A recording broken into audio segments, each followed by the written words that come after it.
안녕하세요. 심플 엔지니어링의 김성용입니다. 오늘은 그 철골보의 세 번째 시간으로서 소성 단면 계수를 우리가 직접 한번 계산해 보도록 하겠습니다.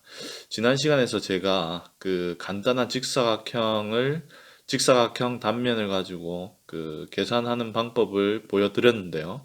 오늘은 H 형광을 예로 들어 가지고 요걸 갖다가 그 X축을 중심으로 그리고 또 Y축을 중심으로 소성 단면 계수를 계산해 보도록 하겠습니다. 자, 여기 그 화면에 보시는 H 형광이 있는데요. 이 H 형광은 이제 독일에서 사용하는 그 독일말로 EP의 그 500인데요. IP 500이죠. 이거는 우리가 저번에 제가 첫 번째 시간에 그 철골보를 설계할 때 디자인에 선택했던 그 단면입니다. 우리가 오늘은 요 단면을 가지고 그 소성 단면 계수를 한번 계산해 보도록 하겠습니다. 자, 먼저 X축에 대한 소성 단면 계수부터 구해보고요. 그 다음에 Y축에 대한 소성 단면 계수, 그리고 또 그 둘을 한번 비교해 보도록 하죠. 자, 먼저 X축에 대한 소성 단면 계수입니다. 여기 제가 왼쪽에 그 BH 뭐 이렇게 써놨는데요. B는 이 위에 있는 그 플랜지의 폭이죠. 플랜지의 폭이고요. 그리고 TF는 플랜지의 두께입니다. F가 이제 플랜지의 약자죠. 그리고 여기 TW로 보시면 그러니까 웹의 그 두께이고요. 그리고 총 이 I 형광의 H 형광의 높이는 H로 정의가 됩니다. 그래서 제가 그 여기 표를 살펴보니까 H는 500mm 그리고 그 플랜지의 폭은 200mm 그리고 웹의 두께 그리고 플랜지의 두께 이렇게 나와 있고요. 그리고 먼저 결과값은 여기 제가 적어놨는데요. 그 X축을 중심으로 하는 소성 단면 계수, 그러니까 X축을 중심으로 상하로 모멘트에 의해서 힘을 받는 것이죠. 그게 ZX가 2194 그리고 ZY는 335.9가 되게 되겠습니다. 이 값들을 갖다가 나중에 우리가 계산한 값들하고 한번 비교해 보도록 하겠습니다. 자, 그러면 먼저 소성 단면 계수를 계산하기 위해서는 그 변형률 분포를 알아야 되겠죠. 변형률 분포를 알아야지 응력 분포를 알 수 있습니다. 그런데 소성 상태가 우리가 됐다고 가정을 하기 때문에 변형률은 아마 아주 큰 그런 분포를 보이게 될 것이고요. 그로 인한 응력 분포는 다음과 같죠. 여기 보시면은 그 FY, 그러니까 이게 그 항복 응력을 의미합니다. 그래서 이 단면의 모든 부분이 항복 응력 상태에 도달했다라고 보는 것이죠. 그래서 이렇게 직사각형 모양의 응력 분포가 나오게 됩니다. 여기 제가 구분을 해준 것은 이 면이 이때 응력이 플랜지의 단면에 대한 것임을 나타내기 위해서 이렇게 표시를 하였습니다. 자, 그리고 여기에 나중에 계산하기 편하게 미리 그 각각의 수치에다가 그 값들을 갖다가 직접 이렇게 적어 놨습니다.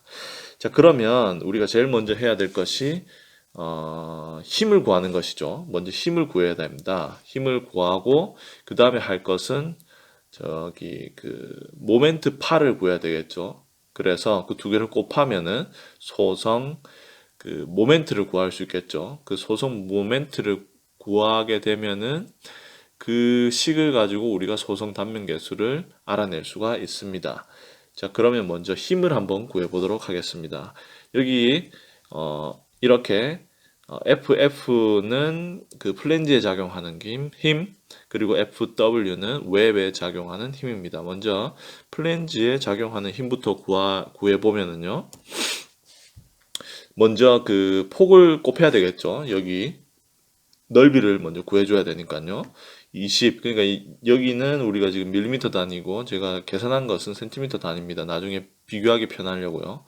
그래서 이제 여기 작용하는 힘을 구하려면은 여기 있는 플랜지의 면적을 구해야 되겠죠. 그러면 20cm 곱하기 1.6cm 그리고 나서 여기에 항복 응력 FY를 곱해줍니다. 그리고 웹의 면적은요. 일단 여기 위에 반쪽부터 구하면은 총 이게 50cm의 반이니까 25cm겠죠. 거기다 플랜지의 두께를 빼주면은 그 웹의 반쪽의 높이가 나오고요. 거기에다가 10.2를 곱해주면 되겠죠. 1.02죠. 센티미터로 하니까 1.02를 곱해주고 거기에다가 항복응력을 곱하면은 FW 값이 나옵니다.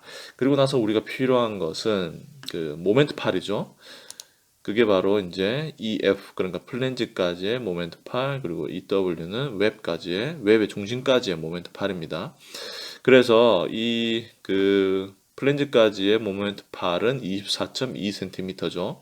왜냐면은 여기 그 총 25cm에다가 여기 플랜지 두께의 반을 빼주면 됩니다. 플랜지 두께 반이 0.8cm죠.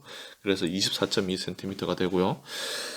여기 웹의 중심까지의 거리는 25에서 먼저 그 플랜지의 두께를 빼줍니다. 그러면은 그 값이 23.4라는 값이 되고요.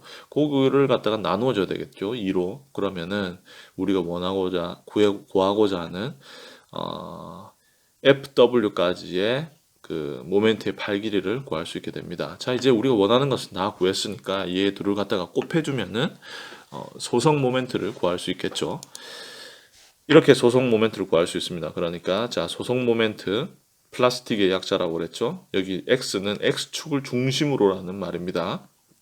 그럼 먼저 여기 그 F 그러니까 플랜지에 작용하는 힘을 곱해주면요 32FY가 됩니다. 여기 제가 이 값을 다 곱해서 계산한 값을 여기 적어놨습니다. 그러니까 32FY에다가 그 다음에 할 것이 여기 우력 모멘트 팔을 곱해줘야 되겠죠. 얘를 곱한 다음에 이 F가 두 개가 있죠. 위에도 있고 밑에도 있습니다. 그래서 얘 둘을 곱하고 이제 거기에다가 이제 웹에 작용하는 힘과 모멘트 팔을 곱하면은 웹에 작용하는 소성 모멘트를 구할 수 있겠죠. 이것도 여기 미리 제가 이렇게 계산을 해놨습니다. 이렇게 하고 마지막에 요게 또 두 개니까 곱하기 2를 하면은 결국 2107 곱하기 FY라는 값이 나오게 됩니다. 그 말은 여기에서 ZX 그러니까 소성 단면 계수는 2107 세제곱 센티미터라는 말이 되겠죠.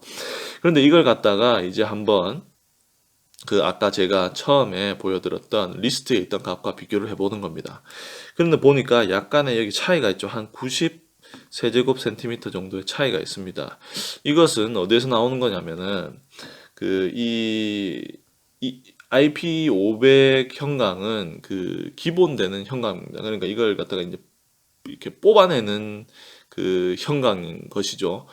그 여기에 막 이렇게 용접해가지고 그런 형광이 아니라 뽑아내는 형광입니다. 그러니까 여기 플랜지와 웹 사이에 보시면은 이렇게 그 뭐라고 해야 되죠? 동그랗게 뭐라고 해야 되지? 마감은 아닌데 마감같이 생긴 그런 부분이 좀 더 있습니다. 제가 계산에 고려해주지 않은 부분이요. 이제 그 부분이 자기 그 하는 모멘트에 그 더해지는 값들이 있겠죠. 그거가 이제 여기에 반영이 됐다고 보시면 됩니다. 그런데 뭐 그 디자인을 할 때 그게 이 90 세제곱 센티미터가 그렇게 큰 영향을 주는 값은 아니니까 일단 우리는 이걸 이 H 형광에서 그 소성 단면 계수를 어떻게 그 계산해내는지를 아는 것이 중요하니까 이렇게 계산해낸다. 그리고 또 이 값은 원래 그 뭐라고 해야 되죠? 정확하게 계산한 것과는 약간 차이를 보이지만 그 엔지니어의 시각으로 봤을 때는 그렇게 뭔가 이렇게 뭐라고 하죠? 결정적인 그런 차이는 아니다. 이렇게 보시면 되겠습니다. 자, 그러면 이제 우리가 X축에 대한 것을 구해봤으니까 Y축에 대한 것도 한번 구해보도록 하겠습니다. 자, 여기에 제가 아까 그 형광을 갖다가 복사를 해가지고 그냥 90도로 돌렸습니다. 이렇게 하는 게 그래도 아까와 비교해서 보시면서 계산하고 이해하는데 좀 편할 것 같아서 제가 한번 이렇게 했습니다. 자, 여기 이제 제가 90도로 돌리니까 X축은 이제 윗방향으로 가고 Y축이 수평 방향으로 가게 되겠죠. 여기에서 그 소성 모멘트를 구하는 것도 아까 와 똑같은 방법입니다. 먼저 변형률을 구해야 되겠고요. 그 변형률로 인해서 여기 나와 있는 응력 분포를 구해야 되겠죠. 응력 분포를 구한 다음에 작용하는 힘 그리고 또 모멘트의 파를 곱해줘서 소속 모멘트를 구하게 됩니다. 여기 보시면은 여기 FF라고 했죠. 플랜지에 작용하는 힘이고 여기 밑에도 플랜지에 작용하는 힘입니다. 그런데 제가 여기에 웹에 작용하는 힘은 따로 표시하지 않았습니다. 그것은 왜냐면은 이 웹에 작용하는 힘을 계산해 줄 수도 있고 그 웹에 작용하는 소속 모멘트를 계산해낼 수도 있는데 그 값이 아주 작은 값이 될 거를 미리 알기 때문이죠. 왜냐하면 이 소속 모멘트라는 게 그 작용하는 힘 곱하기 모멘트 파일 길이지 않습니까? 그런데 여기 보시면 모멘트 파일 길이가 아주 극도로 작다는 걸 알 수 있습니다.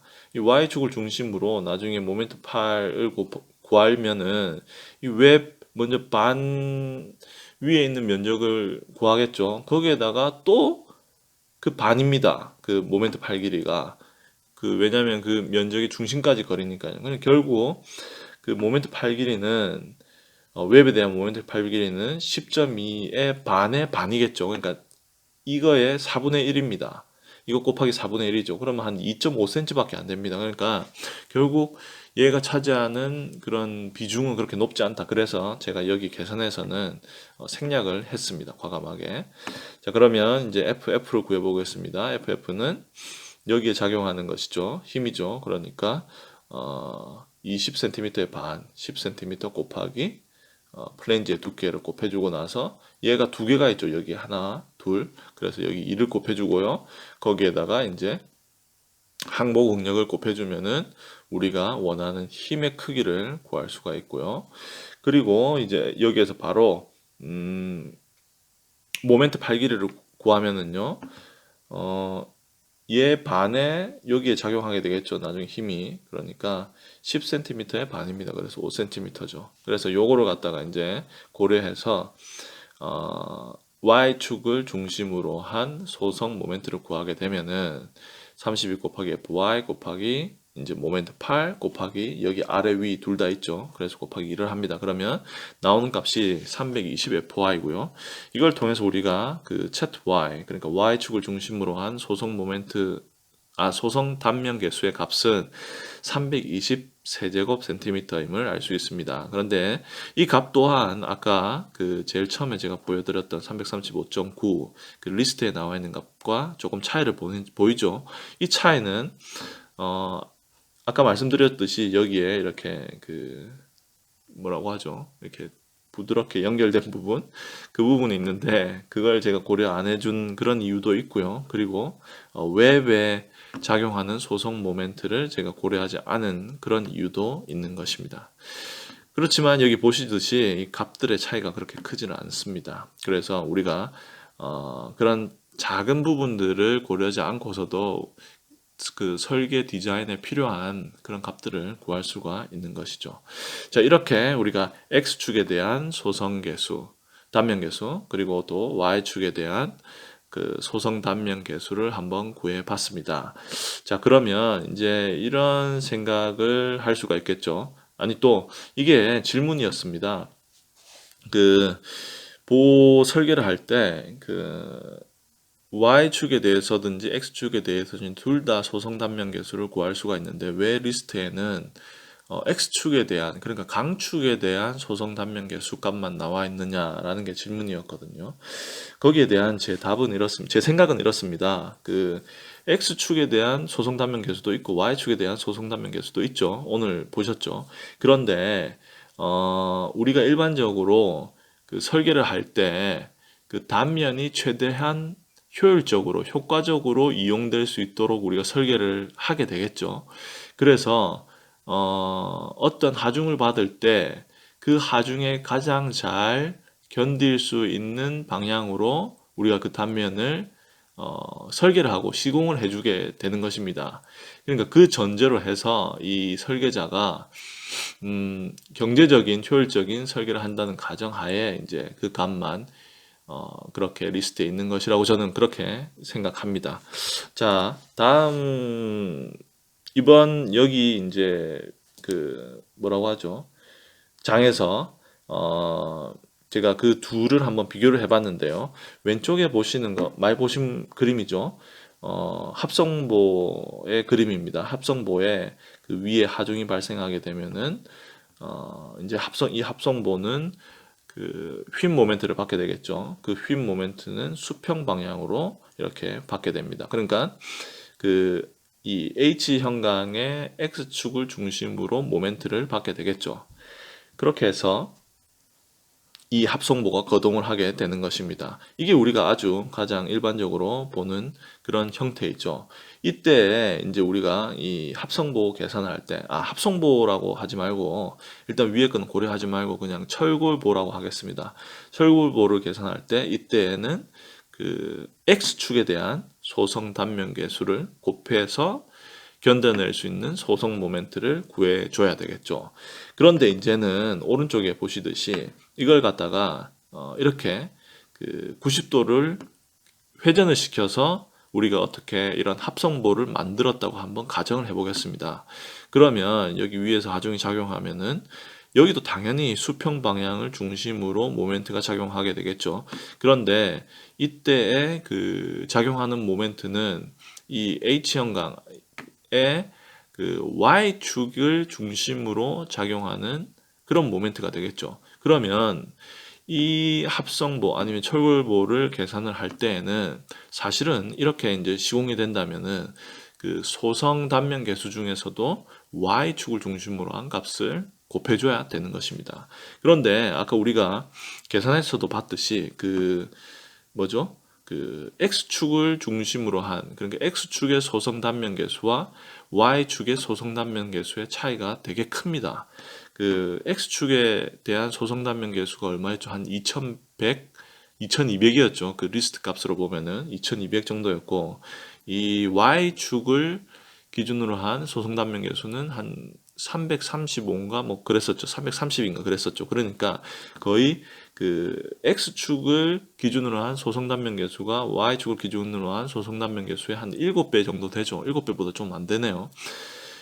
그 정도의 더 많은 강도죠. 그렇죠. 강도를 가지고 있는 것입니다. 그러면 그 똑같은 철이 들어가죠. 여기 양쪽 다.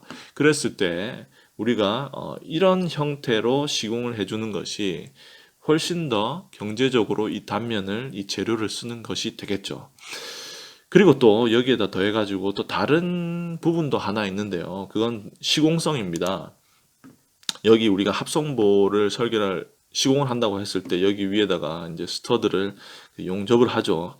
이 용접을 해가지고 여기 위에다가 콘크리트를 쳐서 이 둘을 갖다가 연결해 줍니다. 붙여주죠. 그런데 제가 한번 생각을 해봤습니다. 만약에 Y축을 중심으로 휨 모멘트를 받게 해서 이걸 갖다가 콘크리트 그 뭐죠? 콘크리트 슬래브 그 슬래브와 연결을 했을 때 그때 합성본은 어떻게 생겼을까? 이때는 어떻게 시공을 할까? 이런 생각을 해봤는데 일단 둘을 연결해 줘야 되니까 이렇게 스터드나 뭐 어떤 그런 방식으로 연결을 해줘야 될 텐데 여기 좁은 플랜지의 두께에서는 스터드가 바로 용접이 안 될 테고요. 그리고 또 취약한 부분이 되겠죠. 그래서 이런 철판을 덧대 가지고 뭐 이렇게 시공할 수 있는 방법도 생각할 수가 있겠죠. 근데 그렇게 되면은 이제 여기 보시듯이 이 취약한 부분이 여기 부분 이 스터드와 철판이 연결되는 부분뿐만 아니라 또 철판을 갖다가 여기 H형광에 용접을 하든지 아니면 이 볼트로 연결을 해줘야 되겠죠. 그러면 또 다른 부분이 취약한 부분이 나타나게 됩니다. 그리고 또 이렇게 되면은 손이 되게 많이 가겠죠. 이렇게 한 번만에 그 시공을 할 수 있는 그런 형태보다는요. 그렇기 때문에 그 소성 단면 계수의 그 차이 그리고 또 시공성 이런 것들을 고려할 때는 X축을 중심으로 휨 모멘트를 받게 설계하고 시공하는 것이 더 경제적이다, 더 효율적이다 라는 말씀을 드립니다. 자, 오늘 영상은 여기까지고요. 시청해 주셔서 대단히 감사합니다. 저는 다음 시간에 또 다른 내용으로 좋은 내용으로 찾아뵙도록 하겠습니다. 감사합니다.